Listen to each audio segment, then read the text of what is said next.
around the use of masks by the general public, especially outdoors, is extremely weak. We do not recommend face masks for general wearing. The evidence on face masks has always been quite variable, quite weak. The evidence is weak and the effect is small.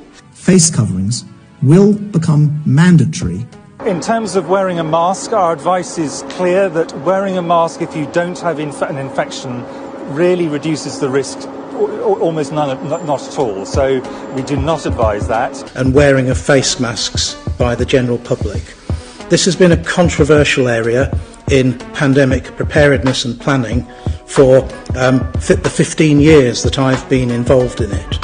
And indeed I was on the phone this morning to a colleague in Hong Kong who's a professor there, who's done the evidence review for the World Health Organization on face masks, and we're of the same mind that there is no evidence that general wearing of face masks by the public who are well affects the spread of the disease in our society.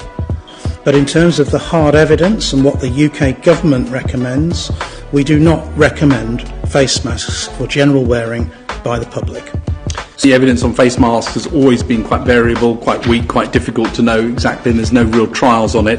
And we've undertaken a review. We'll give our advice to ministers, and they'll make decisions about what to do around that. When the evidence around the use of masks by the general public, especially outdoors, is extremely weak. So we haven't got enough top-end masks. Is that what I take from that? That's not how I'm putting it. It's that we've got to make sure that they're prioritised, but also you've got to follow the evidence in terms of how effective mask wearing is. On face masks, we are guided by the science, and the government position hasn't changed. Professor McLean will explain the science. The government position, the UK government position, hasn't changed.